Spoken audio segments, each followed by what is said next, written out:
It's good to be back. It's my first time in front of you giving a talk in 4 weeks, I think. So I was out of town for a couple of weeks, and then last week was our really, really rich, funny, enlivening presentation from Sokyo and Gakyo and Shoin on their life paths, which I think have a lot of interesting richness to that. So I'm gonna extend something of what I took from the talks myself. But it struck me just now sitting at I was out of town for 2 weeks, and the first week I was out of town dealing with some matters associated with Miyoku, my partner's family of origin, with her dad being kind of a bad guy, a lot of trauma in her past. But actually she was able to have closure with a lot of that. And then I spent a week out in Connecticut with my parents. My family were happy to say I don't have a lot of trauma with them. It was just a lot of love. So the accounts of the life paths that you were often put me in mind of my life path, and my biography, such as it was, and the choices that I made field and making. It's been, for me, my practice has just been essential to kind of recognize that I'm not defined by any of those relationships, but which in turn allows me to appreciate just more and more the love that has been the source, right at the heart of these relationships for me. So, I just have a lot of love for my parents. They can be whoever they are. Just allow them to be whoever they are. I feel very blessed. Parents that.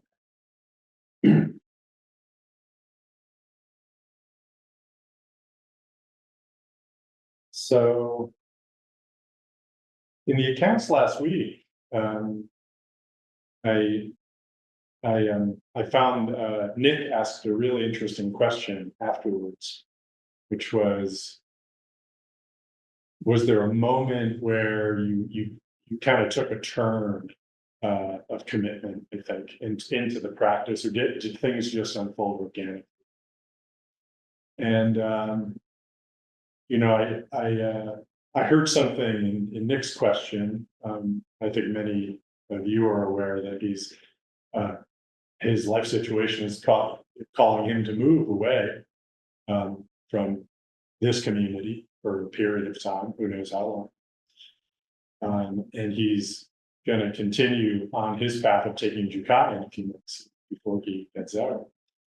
And this was exactly the path that I took as well. I was at a ZCLA as a resident for a while, and I kind of jumped into taking the vows, the Buddhist vows, and shortly thereafter, about within 8 months, my life situation shifted, and I was kind of called to relocate and actually come back to Colorado to take the job. And it was a very difficult decision for me, but I ended up doing it.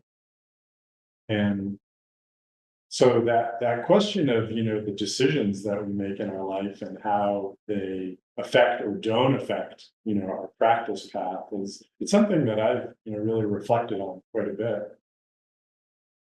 I think what I heard most of Sokyo, Gakyo, and Shoin, the way they answered that question was that they felt they were always on the path.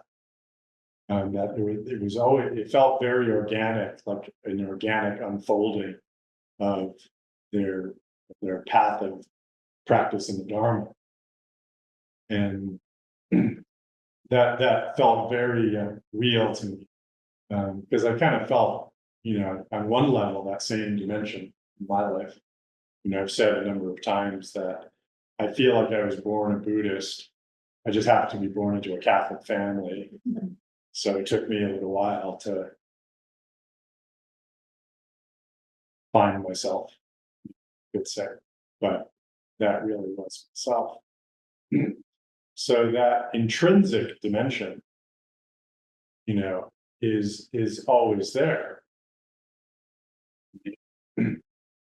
That kind of, so the organicness of the path has to do with the natural unfolding of who we are. And in some way, you might say, well, it's inexorable. Our true natures will reveal themselves ultimately. And I believe that's true. Ultimately, cat's gonna cat, dog's gonna dog, human's gonna human, bodhisattva's gonna bodhisattva.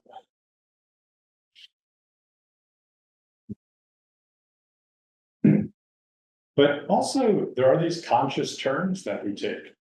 And I followed up Nick's question with my question, which was, is there anything that you would have done different in your path?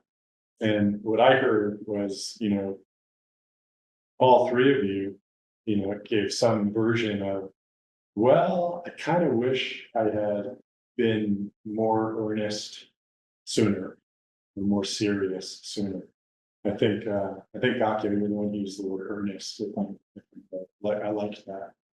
It just been more maybe serious or heartfelt, or willing to really jump in, perhaps, sooner. And that's really meaningful to me. I feel that way too. It is a big consequence to taking that step into dedicated practice. So I want to appreciate that kind of a moment, that inflection point that we can sometimes face in terms of taking that step into practice.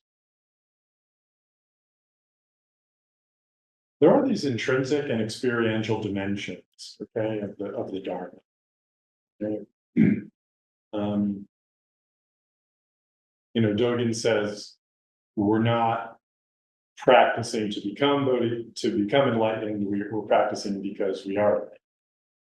Okay, so this practice of Zazen, practice of the Dharma, is what enlightened beings do. That's the corollary, right, to that statement. We practice because we are enlightened. So that's what enlightened beings do. So this is kind of the intrinsic dimension, right? We're not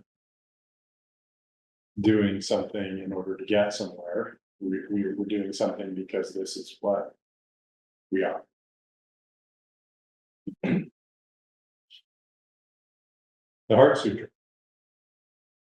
No ignorance and no end to ignorance, no old age and death, and no end to old age and death, no suffering, no cause of suffering, no extinguishing, no path, no wisdom, and no gain.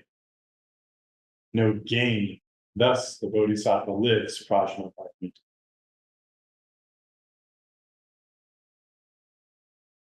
Heart Sutra is kind of mind-bending. It's just a series of nested koans. I've heard it described this way. No ignorance and no end to ignorance. Ignorance here stands in for the three poisons: greed, anger, and no three poisons, no end to the three poisons. No old age and death, and no end to old age. These afflictions that the Buddha reputedly, saw that kind of woke up his bodhicitta, way seeking mind. But those are empty. So the three poisons are empty. Old age and death are empty. No suffering, no cause of suffering, no extinguishing, no path. It's the Four Noble Truths. Suffering, cause of suffering, the extinguishing of suffering. It's the third noble truth. No path, no way. It's the fourth noble truth. So the Four Noble Truths are empty. And then no wisdom and no gain. So we're just annihilating any sort of sense of progress, any sense of like a path of acquisition, a path of attainment, path of even growth or development. No gain, and thus the bodhisattva lives apart. Because there is no gain, then it must be present here right now. For us, to us, as us. Bodhisattva lives Prajnaparamita. The deepest wisdom is the life of the bodhisattva.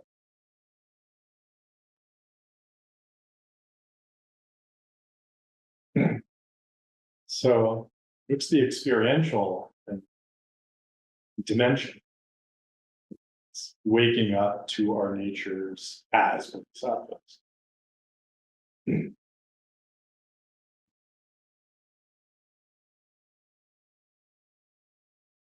In retrospect, we can kind of look back at these decisions in our life and we can say, I was kind of more asleep when I made that decision. Or that decision came from awakeness of my nature as a bodhisattva.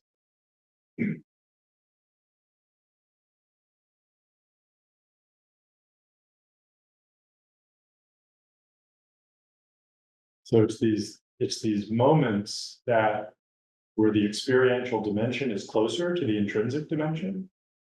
We're actually experiencing our true nature as such. And when we make those decisions, these consequential, life decisions or turnings with that quality of consciousness, it can really change your life path. It can really change your life quite radically. That's the quality of these inflection points, is that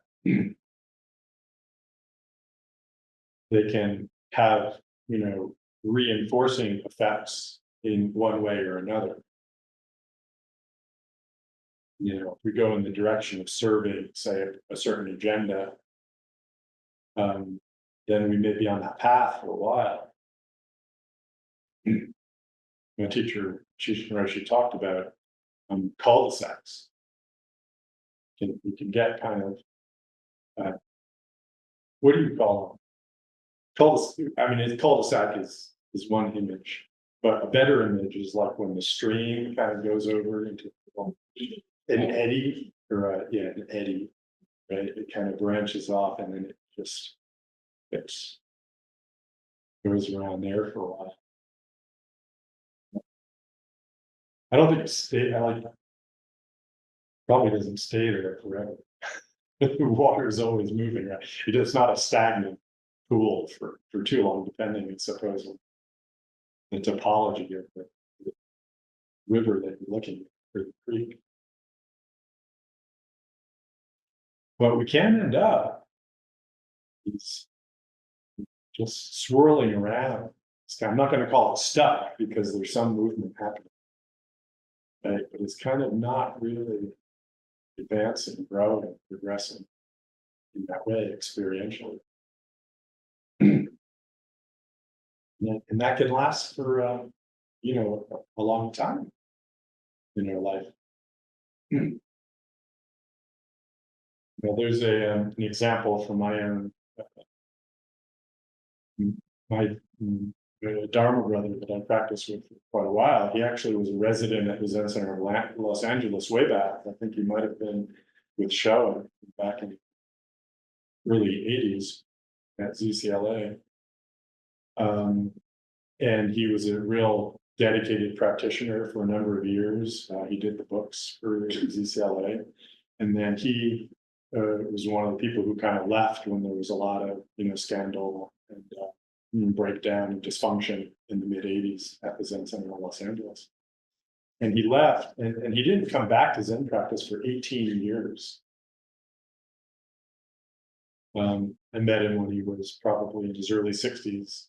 And And he came back to practice, and he right away, when he reconnected with Shishin Roshi, he just felt this great homecoming, to this practice, and a lot of regret that he had spent so much time away. And he was one of the strongest practitioners that I practiced with. Unfortunately, he was developed some heart issues. Actually, he'd had them his whole life.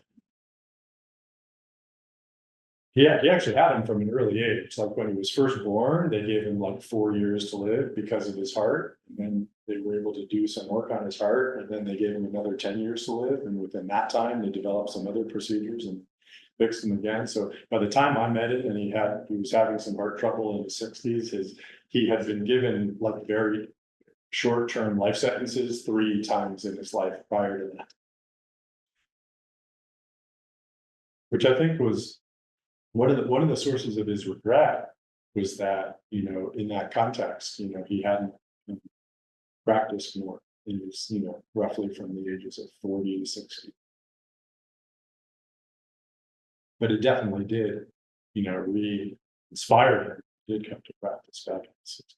But his body did end up failing him. He passed away at the age of 16.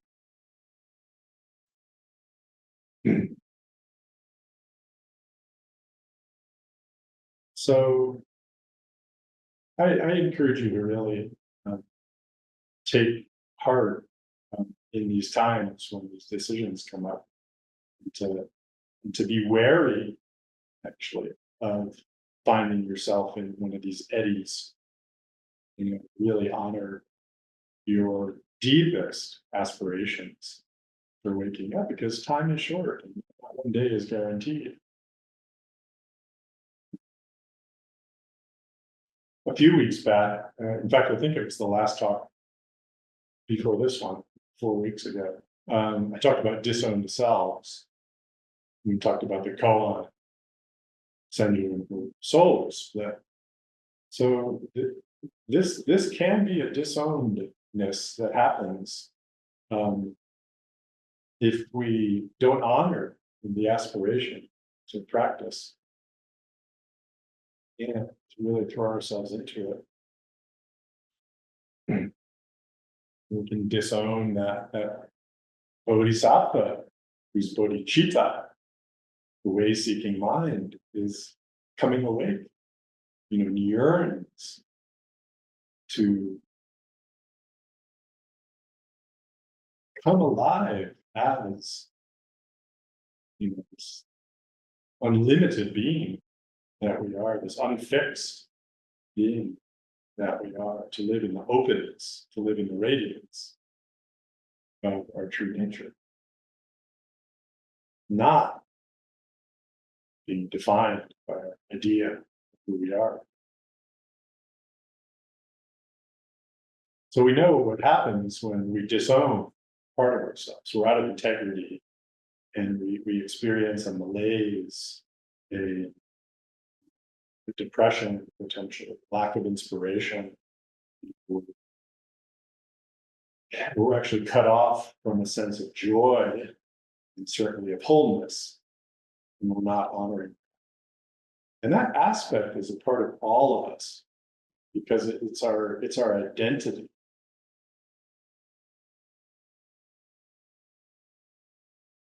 Desire to be actualized as one.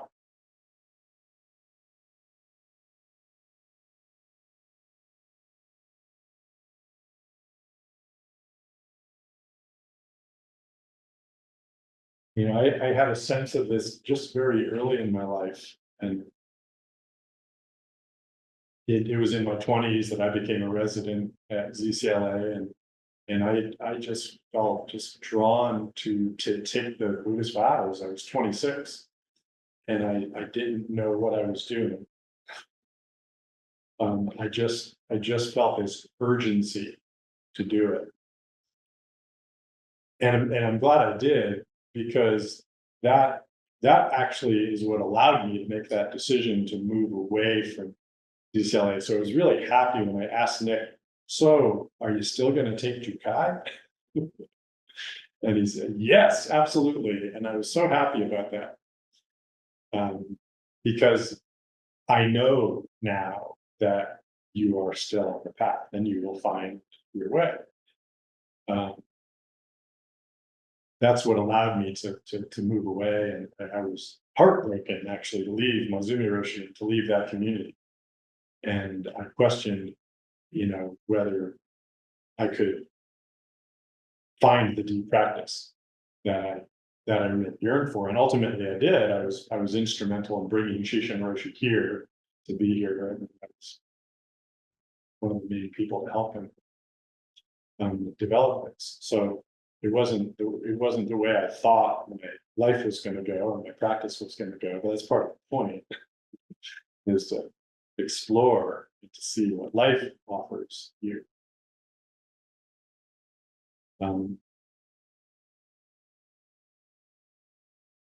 But I've never once, regretted making that commitment. In fact, I've never once regretted making any of my commitments to practice, to doing session, to taking the precepts, to, even to ordaining as a Zen priest. It's about 14 years ago. Shaved my head and became a priest, and that didn't work out. I ended up disrobing. But I'm glad I did it, because I was somewhat experimenting with that form of role, because as Shishin Roshi was too, he hasn't been ordained for priests. So I've never regretted any of those turnings into committed practice.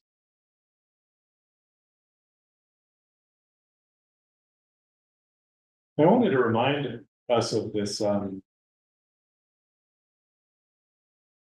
power of the conscious choice that I talked about a few weeks back. It was maybe a month and a half back or so. And I was talking about agency, actually. Maybe this was a couple of months ago.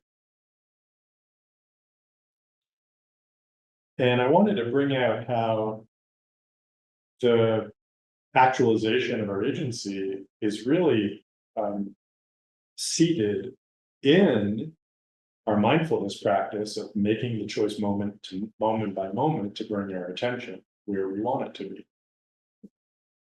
So mindfulness, according this comes from some commentary on the Pali Canon. Excuse me. Mindfulness, according to what the Buddha taught, is a practice of conscious decision making. It is a practice of, making choices. It is purposeful. Our decision making, beginning with the decision to put the mind on the breath, is based on the Buddha's map that leads us to true happiness. A passive mindfulness, the simple awareness of experience, is a practice that forsakes decision making. This, of course, is our tendency. We surrender our capacity to make decisions. That's not going to be the surrender. We do need surrender, which I'm going to talk about in a second, but it's not our surrendering decision. We go with the flow, we conform. From day to day, we live in the same groups. This is sort of anti-mindfulness. We live robotically. But in practicing the Buddha's mindfulness, we learn to make decisions. We shape our lives, we make our lives. Okay, this is very intrinsic to Zen, right? To bring our attention to koan over and over, shikantaza over and over. There's none of this floaty, just experience everything. There's a very much of a discipline of awareness. And there's choice in that.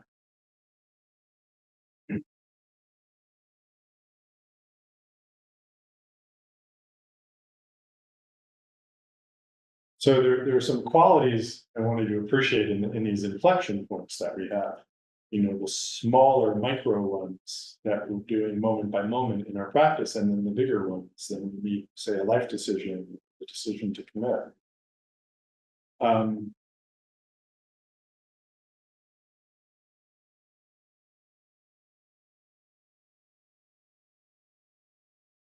I was reflecting on why, what did motivate you to take the Buddhist vows when it's kind of scary and weird and what am I doing? And there were two parts to it, I think. There was that really strong appeal. Like I'm experiencing the power of this path. I trust the wisdom of the lineage. That's the teachers and also the dharma going back to the Buddha. I just have this, yeah, yeah, I trust this. This is reliable. This is true.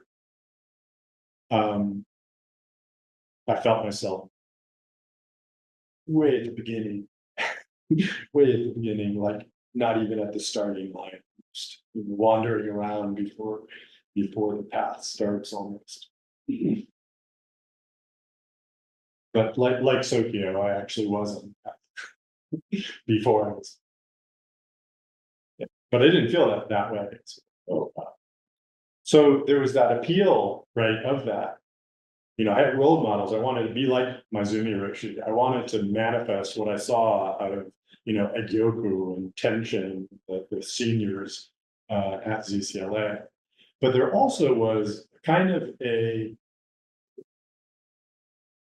unworkability, unviability for me of the paths that I had available to myself at the time. And I had proceeded then with a lot of academic success and I had some professional, you know, success, but it wasn't there. Like none of those paths like were going to give me a fulfilling life. It was just kind of cockeyed and I didn't see it.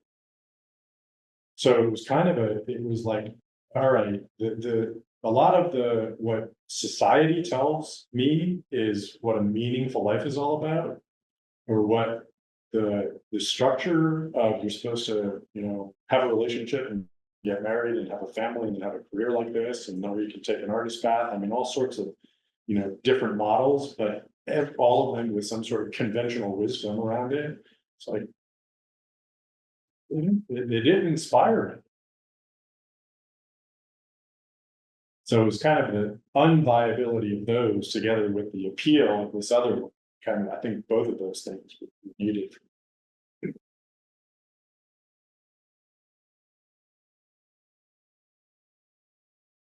I think that's a part of these inflection points is to kind of recognize that a certain path isn't going to work for you. It's not going to work.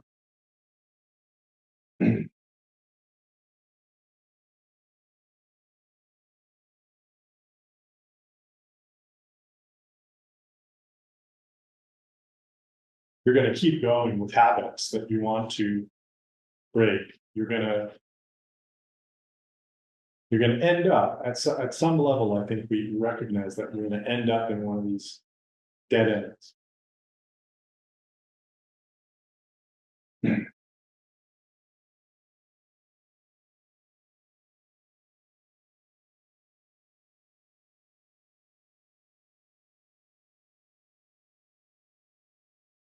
I want to suggest that the hallmarks of these inflection points are surrender and trust.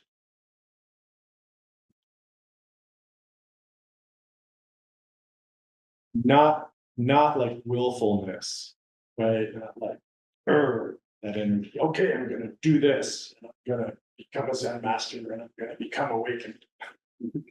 It's not that. The commitment doesn't come from that place. Although that's actually what I want. But inside of that was the more important thing, which was surrendering the agenda path, okay, the conventional path, the mind path. Okay, this is what I'm striving for.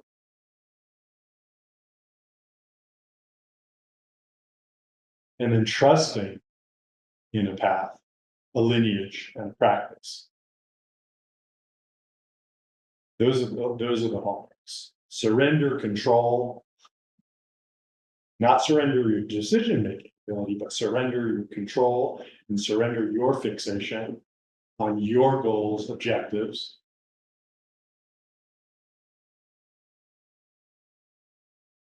And then trust that there's a path of deepening, path of practice, which is the three treasures, the three refuges, Buddha, Dharma, and Sangha.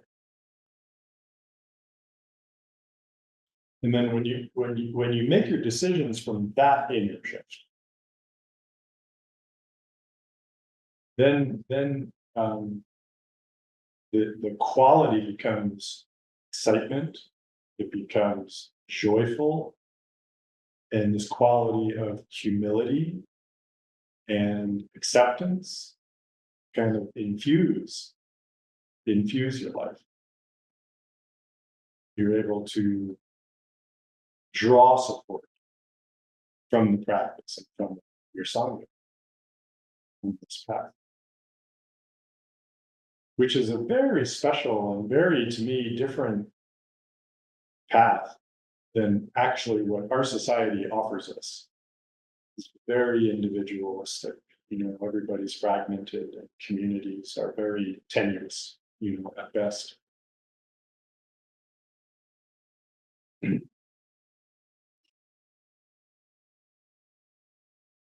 It actually becomes kind of a pleasant place of not trying. No path, no wisdom, and no gain. No gain. Thus the bodhisattva lives. Rational.